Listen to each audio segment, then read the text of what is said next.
Hello, my name is Mark.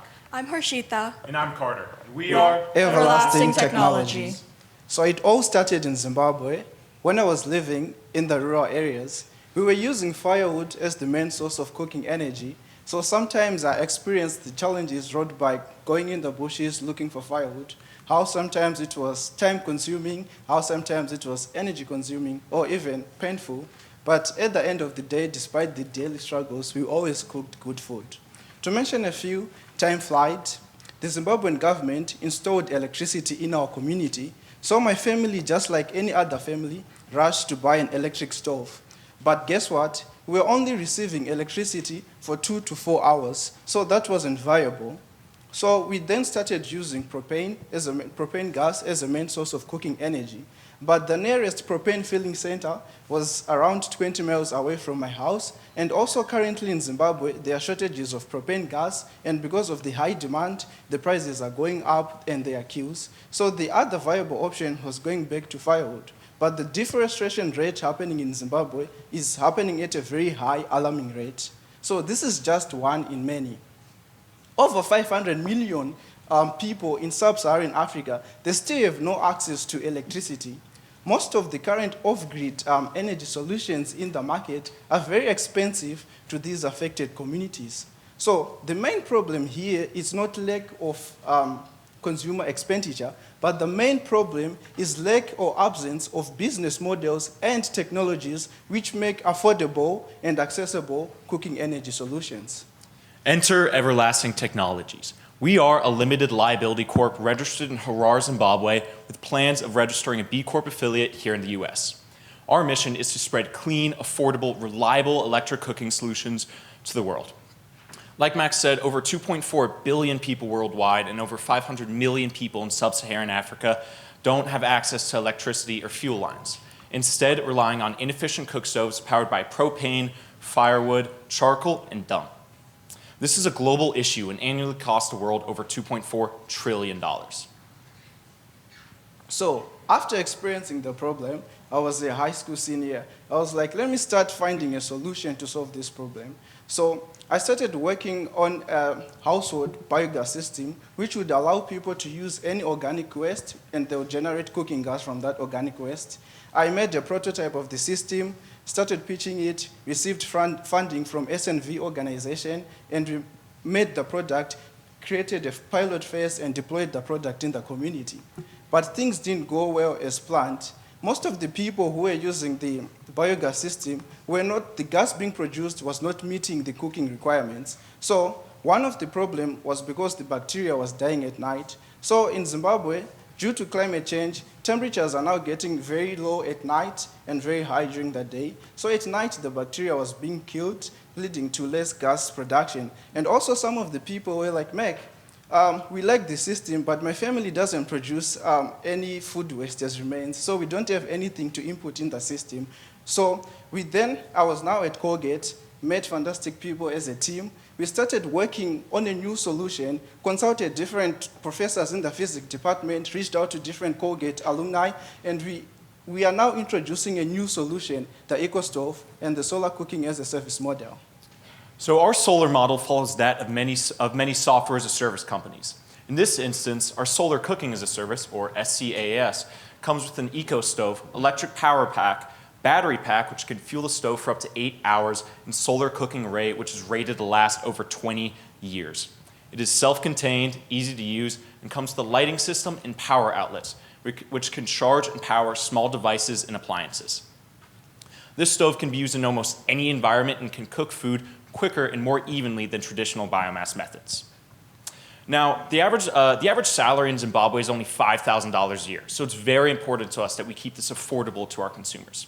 And we do this through our lease-to-own model, where customers pay $29 a month for 36 months. And at the end of those 3 years, they own the stove outright and it will be usable for years to come.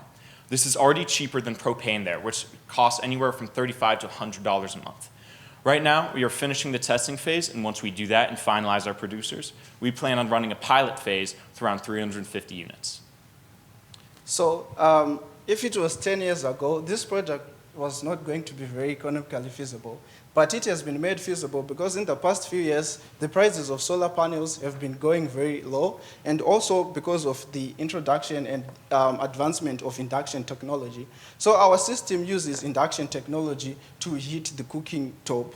So this is how it works. On the cooking way, we use electromagnetic field to heat the pot, and also the EcoStove comes with an inbuilt battery system and also an algorithm which can turn on the stove and off automatically. So here we wanted to bring the full project unit, but no one wanted to put the solar panels in their luggage. So we have our first prototype and also proof of concept on the table. You can look at it. So when the stove is on, when you touch it, you don't feel any heat because the electromagnetic field is just directly being transferred to the cookware, to the cooked stove.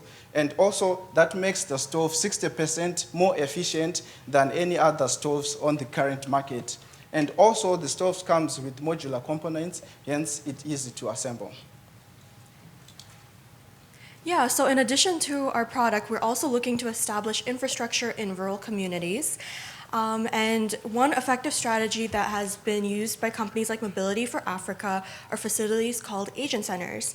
And these agent centers, which we are looking to establish as well, are able to not only present directly within the community, but also able to facilitate the assembly, installation, maintenance, and the credit assessor operations.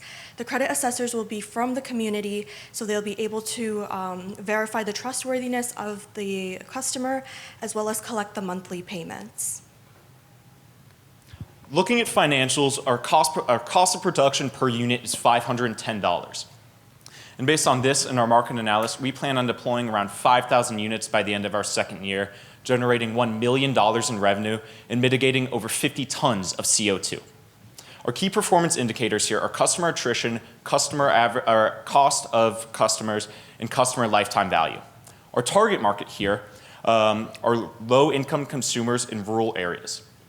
In Africa, families are already paying 5 to 20% of their monthly income on cooking energy. And rural households are spending 12 to 15 hours a week searching for firewood. And these numbers are both growing as deforestation continues, and so does population growth. The main pain points here are high cost of energy, the inconvenience of gathering firewood and filling propane tanks, and the lack of having a reliable thing to cook with. Not to mention the societal and environmental costs of chopping down trees and burning these dirty fuels. We solve all these issues with our lower costs, added benefits, and added convenience, not to mention our work with the environment. Now, because of Mac's previous work there and because of Mac's connection, we're starting in Zimbabwe, where only 52.7% of the country's 15.6 million population have access to electricity. Now, next we plan on moving to Zambia and Malawi. And we also see potential to eventually move into the off-grid and mobile home area in the United States, but that's a bit down the road. Now, looking at marketing, our agent centers represent one method. Others are local radio, social media, and community outreach. All these will increase awareness for our product, and we believe that there will be a viral effect once one member of our community gets a stove, meaning that entire communities will use it. Looking at our competition, we already believe we are far and away better than traditional biomass methods for the same reasons we've been telling you guys for a few minutes now. Looking at other stoves on the market, there's the Akoka by Pacitho and the ATEC induction cooker. Both of these are not ideal for Africa. The Akoka has a built-in pot which limits flexibility to its users, and the ATEC is a high-end, expensive model that's just way too expensive. There's also the Zim biogas model, which uses the same work Mac used to do, but we already proved was inefficient. Our team is made up of innovative and motivated people who want to make an impact in the sustainable cooking energy space. We also have Colgate alumni as our advisors in the team. We have Brian Horry, who helps us with the business and finance, and also Lawrence, an engineer who's helping us in the project development. So currently, because we understood the market, we are now giving the market a solution which is suited for them. We have also selected by the Colgate University Entrepreneurship program to work full-time on this project during the summer, and we are receiving $10K to work on that. We are also invited by the United Nations Industrial Development Organization to to work on to apply for a financing project, and we are currently also signing manufacturing agreements with different manufacturers. We are currently looking for $200,000 so that we can manufacture our products and deploy them. Thank you. Now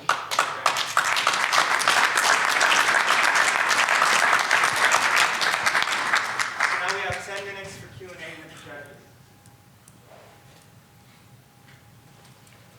I can start. So since it's an induction solution, so do you also offer like magnetic pots? Because you mentioned something about competitive products have a built-in pot. How are you solving that problem?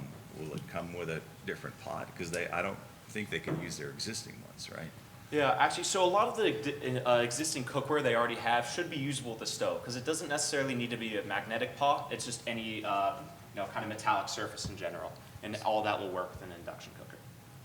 Yes. Interesting. Any ferrous object, and also since we are having agent centers, our agents in those agent centers will be able to help the consumers with any technical needs.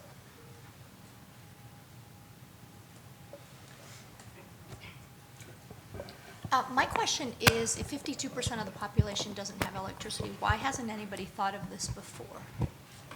So one thing that we're really focusing on and why we're a for-profit organization is because most nonprofit organizations they try and solve these issues, and they're there for 2 or 3 years, then they fail. Then nothing happens, and it's kind of back the same old cycle.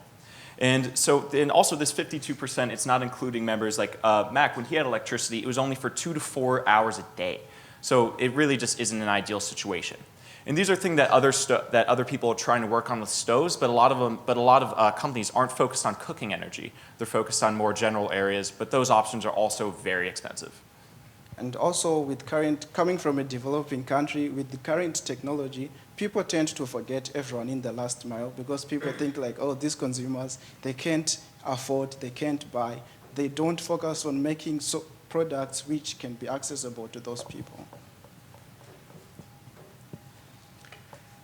I was just interested in knowing, what is the estimated lifespan of the product? And from the standpoint of any ongoing maintenance, is that baked into your overall cost? You talked about, being able to pay it off in 36 months, but is that cost also baked into your product? Mm-hmm. So the lifetime of our product should be about 5 years, but the solar panel is usable for about 20. So we're definitely, our parts are very easily switchable, and so that's definitely something that any maintenance needed will definitely be pretty easy, and that is something that we're continuing to develop. Our agent centers are able to work with that maintenance, and this is the thing where we're kind of still working through, so are we going to have them pay for this after the 3 years, any maintenance? Are we going to include it? That's kind of things that we're still working with our mentors and our team to kind of fully decide. Yeah. And also those 5 years were mainly backed because we are using lithium batteries which use iron sulfate, and they come with 2,000 charge cycles. So some families won't be using cooking every day, so it can expand. And after those 5 years, the main component, since our product is modular, the main component which needs to be replaced is the battery. Who's doing the technology for you? So we designed everything, and we were testing it in our physics labs at Colgate. Then we were working with one company here in the US, Protocase, to work on our casing. And we are working with one company in China, SZM, to work on the electronic components. So once we work with those partners, they ship these things to Zimbabwe, and they will be assembled at the agent centers. And how big and how much does it weigh, like all in? So the entire stove in pounds, it's about maybe 5 to 10 pounds. And the main component, which is very heavy, is the solar panels. Okay. So shipping, everything comes in as pieces. And the casing also, it comes in as sheets, and it's screwed in together. And a final question for me. What's the payment and collections process and system that you're going to use? So that's mainly done through our agent centers, because there's no credit system in Zimbabwe. So in us doing kind of microloans, the way that we establish creditworthiness is by going into these communities, finding community leaders, and working with them to say, okay, who's credible, who can we use to do that? And there's also a lot of societal pressure just already built in Zimbabwe culture, where it's less of like, oh, individual issue, it's more of a whole community. So that way, if somebody's failing payment, somebody's doing that, then the whole community will come together to work with that. And also, our agent centers that establish this creditworthiness can also go and repossess items after failed payments. And they're collecting as well. And the agent centers you've set up, or these are pre-established? So as of now, we're planning on working with Mobility for Africa. They already have agent centers, and we're planning on going with them to start off and working with them, and with our own agents, of course, and eventually establishing our own. Yeah, just background on Mobility for Africa. It's also a startup which is going in rural areas of Zimbabwe, and they are renting out electric tricycles so that women can able to transport their products to the market and homes. Sorry. And what percent of the unit cost is essentially the delivery from manufacturing site in a different country to the rural areas? How much does that? So currently we plan to launch in August, and we are looking at 350 units. And cost, insurance, and freight from China, it's from the quotation we got from our logistic partner, it was $8,000 to the capital city, Zimbabwe, Harare. And our community, which we plan to launch, is 1 hour from the capital. So it's going to probably to cost us around $200 to $300 to go directly into the community center for the 350 units. I just had an additional question. I noticed that your LLC is in Zimbabwe versus the United States, and I know that you're working on a patent. Tell me a little bit about the entrepreneurial laws in Zimbabwe and maybe the difficulty of getting a patent and why you decided to do it there. Okay, so firstly, we thought that since this project is based for the people in Zimbabwe, we wanted to establish it in Zimbabwe. But seeking out investment, in Zimbabwe, it's very difficult to secure investment. So we started looking for social impact investors in the US. But most of them were saying we don't understand Zimbabwean laws. And also Zimbabwean laws, when we looked at certain things, they don't really protect the investors. That's why we then decided with our mentors to then open a B Corp registered sort of parent company in the US, which then signs a subsidiary agreement with the LCC in Zimbabwe. So is your patent in the US or is your patent? It's in Zimbabwe. In Zimbabwe. But it's also in other African countries because it was applied through the African Regional Intellectual Property Office. So it covers around 6 African countries. But to expand, it also costs very much because you have to pay monthly fees. The lawyers, it's still very complicated. Thank you. Have you thought about working with NGOs? Because you could create partnerships, they'll give you access, they have kind of local people on the ground, they could probably subsidize Yes. part of the cost. So this is definitely something we're exploring right now, partnering with different organizations that are already in Africa to maybe so that's another potential option for us, or maybe lessening with the agent centers, going more with that, and that's definitely something we're exploring right now. And also with most NGOs we've been reaching out to, they want a proven track record in the community. Like, how many years have you been there? We want to go see what's going on. And if you're still starting as a startup and you don't have that big leverage, they don't give you money. Because currently the USAID is a $5 million project which they are financing startups such as us, but we tried to reach out to them, and that was the main feedback they gave us. I think you all set an attainable goal with initially trying to get 5,000 units out, but you talked about Zimbabwe having a population of over 15 million. So talk about your thoughts about how you really scale this up to attract that larger population. Let me pile on, because I had a similar question, but in your wildest dreams, when you're answering that question, how big would the company be? So this is definitely a global issue. So I think eventually we at least want to span into all of sub-Saharan Africa, starting with Zimbabwe, Malawi, and Zambia. Right now, what we're planning on doing is doing a lot of this outreach through we spoke a bit about that viral effect. We really want to get entire last mile communities using our stove. And we think that once we can do that, that's kind of the main way we'll scale early on. But we also see a lot of work here in urban households who, like Mac's house, they got electricity, but it's not ideal. It's not perfect. And so that's kind of a big thing we're looking at now. But first starting those last mile communities, really trying to get entire communities on our stove, and then also trying to work with urban households as well, while there still continues to be an unreliable electricity grid in Zimbabwe. But we definitely see this could get much bigger over time and possibly expand to other countries and off-grid homes, like the US, a lot of mobile homes. We definitely see a lot of potential with this.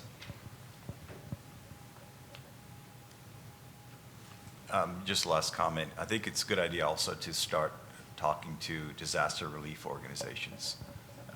Used to work with a Shark Tank company, they had solar lamps, and whenever there was a disaster around the world, they would get a huge order just to provide, in that case, just a portable solar-powered lamp. In your case, it's a complementary product, so think about that as well. Yeah, we definitely plan on that. Thank you. Thank you very much.